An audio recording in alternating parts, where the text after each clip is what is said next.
quite some time.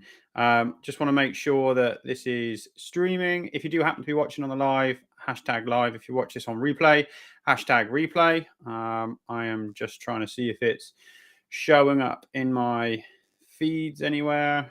So we should be on multiple platforms. Oh, we are live. So that's good.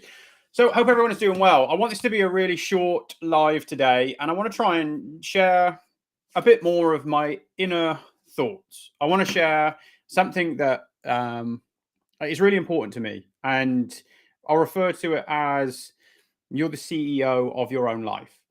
And ultimately, if we're running a business, you're obviously the CEO of your business as well. But most importantly, you're the CEO of your life.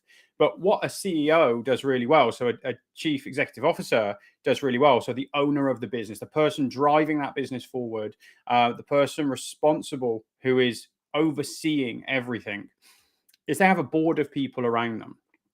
And that board, the people you assemble, quite often will determine the route and the speed of the success. So, what do I mean by this? So, there's a saying, and I think it's one of the first things that we all learn as entrepreneurs, and it's one of those first lessons that that people get taught, which is we're the sum of the five people that we surround ourselves with. And um, I think what I'm trying to do here is take that one step further. So let's just get a bit of context on the situation. So, with the sum of the five people we surround ourselves with as entrepreneurs or people trying to better ourselves, we generally understand that, we hear that. And then the next thing that tends to follow is investment. So, we invest into a coach, invest into our mentor. And some of you watching this are just getting started and are maybe just invested into your first program. Some other people watching this maybe have invested into several coaches, and what I'm about to say will resonate with you. But ultimately, when I first invested in a coach, that first program that I bought into, I expected it to instantly change my life, because ultimately I spoke to some kind of sales ninja who promised me the earth on a golden platter, and I believed him and then gave him lots of money. It's only in hindsight that I personally understood the actual value of the programs that I invested in, because it wasn't the video portal that was the value, it was the proximity to success. That was the real value. Like, those live calls would be valuable inside of the program. The one-to-one support, if you have any, that's obviously valuable. It's that one thing that the business owner says, the person that you invested in says, that transforms everything. It transforms your way of thinking. It starts to help you create different perspectives. They don't even realize they've said it sometimes. But it's those things, that proximity to success, that's what you're paying for when you invest into a program. And that's what I look for when I invest now, is what can this person help me with specifically, not how good is their video portal, not how many months access do I get, not what swag bag do I get, but how close to success can I get? That proximity. It's important to understand what makes that person successful. How can I emulate it? What can I take from it and create it and make it my own? How do I have my own success? So, really brief overview. Like, I invested myself into 4 masterminds back to back without taking a break. I don't really recommend that to anyone. It was a killer. It nearly broke me. Like, I was very overwhelmed with information. Very difficult to start to systemize things in my mind. Very difficult to take appropriate levels of action. But other than buying a house, that was the most money I'd ever spent in one area of my life ever. Like, I wasn't a millionaire at the end of that process. And when I first started it, I thought I might be. I thought that I would have everything I needed. I thought that would be it. But actually, the thing that came from it is, yes, I got success from there. And yes, I built a successful business whilst using some of that coaching. But there was a lot of confused thoughts at that moment. And there was also a lot of credit card bills that needed to be paid. And that's fucking scary. Like, it's about understanding. Like, what I really came to realize was I'd built a circle. I'd built this circle of people that I respected, who were way ahead of me. I was always the smallest fish in the room, but I was able to follow them. I was able to understand that they were breaking down the hedges and the brambles in front of me for me to be able to follow after them. Obviously, if you were to invest in some of the coaches that I invested in, you wouldn't have the same outcome, not because you aren't capable, but because unless they change their approaches, well, those brambles regrow. Like the industry changes, things move on. So it isn't about necessarily those specific videos in there. As I said, it's about that proximity to the person, that proximity of how they think. But what this allowed me then to do, and it allows everyone to do, is it allows you to create your own circle. So it allows you to create a circle that you lead in, which is obviously your business. So you end up attracting clients who understand that you know maybe some bits that they don't know. Well, that allows you to help people like no one else can, like only you can. So this got me thinking. Ultimately, I'm known as the person for process optimization, and my main area of focus is value-based sales and lead generation. But if we look at the process side of this, how can we form a process around this? How can you take something valuable away from this 10 minutes that I'm going to be with you for? Like ultimately, we need to form a well-rounded group of people. Like we need to understand that the people have to be experts in their field. Like, do we need to spend money to build this personal boardroom? No, we absolutely don't. All money does is simply replaces some of the effort that's needed because it gets you closer to the person. So a pay to play style culture gets you in the room with that person rather than having to watch through the window. Do you need direct access to these people? No. Again, obviously, the closer you can get, the better. But you want to remove barriers. You don't want to introduce barriers. If you don't have the money to invest, then you just have to work that little bit harder to get to as close as you can to this person or the people that you put on your board. Like you need to be able to really understand how these people think. Like I say, they need to be experts in their space. But the most important thing to remember is that you're the CEO. Like you make the final decisions in your life and in your business. But just like any good business owner or any good CEO, you trust those around you and the opinions that they have. So I'll give you a couple of examples quickly of some people that I have in my own personal boardroom and a little reason as to why I have these people. So all of these people, there's a mixture there. Some of them I have direct access to, as in I either have them in my life very close, or I have paid to work with them, or I know them. Other people, I just consume their content. I maybe bought some of their lower ticket stuff. I've watched interviews. I've studied their business at different points, not just their highest levels of success, but how they got started when they were at a similar point to me. What were they doing? That's the important thing, is making sure that you compare like for like. There's no point comparing yourself to a billionaire if you're not currently a billionaire or nearly a billionaire. If you're only just getting started, you need to go back to when that person started. What did they do? How did they think? What were their approaches?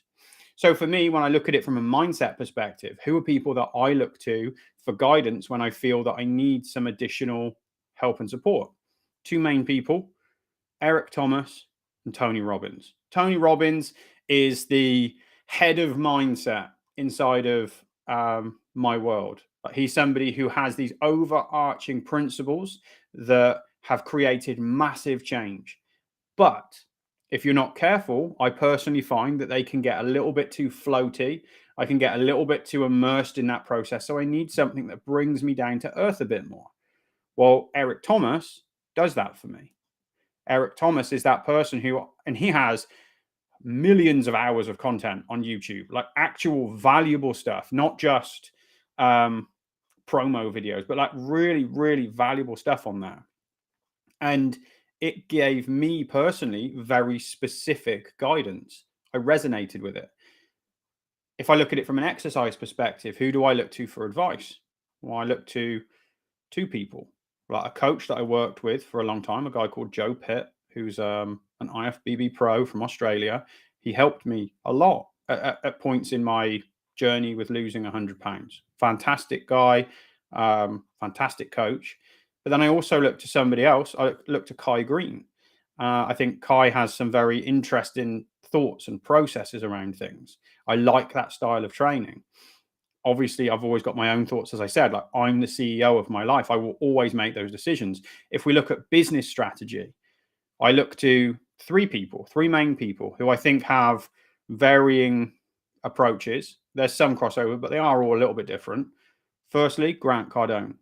Like, having worked inside of some of Grant's mentoring programs, having been a member of those mentoring programs, literally transformed my life. Loads of people hate the guy. I can't thank the guy enough. Like, he gave me the permission to be me. His business strategies are sound. He's absolutely like raking in the cash. But then I need some contrast to that, because I find sometimes that's too dark. That energy is too dark, and it doesn't always resonate with me. It starts to make me a little bit how I don't want to be.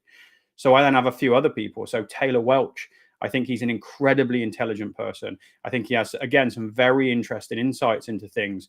Tanner Chidester, the first coach I ever invested with. And the guy is incredible at what he does from a business strategy perspective. For me, these are three people who I will always look to for some kind of guidance to maybe not do exactly what they do, but to understand what they're doing and why they're doing it. When I look at other areas of my life, so spirituality, law of attraction is really important to me. Investing, so away from business, but personal investing. People like Ray Dalio, Grant Cardone, Warren Buffett, services like the Motley Fool, they all form my knowledge base, because I would rather follow somebody who has proven time and time and time again how to do something, rather than somebody who just hits a home run one time and makes $1 million overnight. Cool, that's great and all, but that's just not what I like looking at. It doesn't align with me. I don't want those people on my board. I feel they're risky. I like to build stability because of where I am in my life. And this is a personal opinion. But the most important person on my personal boardroom is my wife. Not because she's a business genius, not because of any other reason other than she is a fantastic sounding board.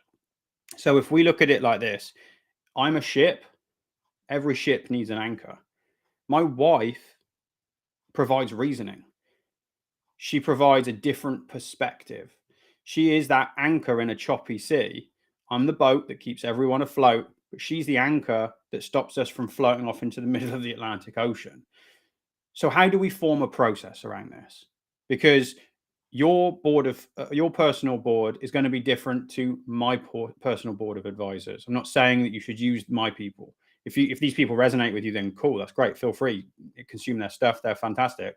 But you need to form a boardroom of people you trust, people you resonate with, people who you're trying to learn from.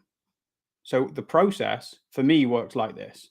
Number one, what are my thoughts in a specific area? So if I'm looking at growing my business and I'm struggling with a specific area, so let's say I'm struggling with enough leads. Well, what are my thoughts around leads? I'm very value-based when it comes to leads. So write down my own personal thoughts. Then I need to think, well, what would the people on my board do? If I have direct access to them, I'm going to ask. If I don't, well, I need to summarize what they are going to say based on fact, not just like some kind of thought, but actual fact. Like, what have they done? What do they do? How do they approach it? Then I want to understand, does this need any reasoning?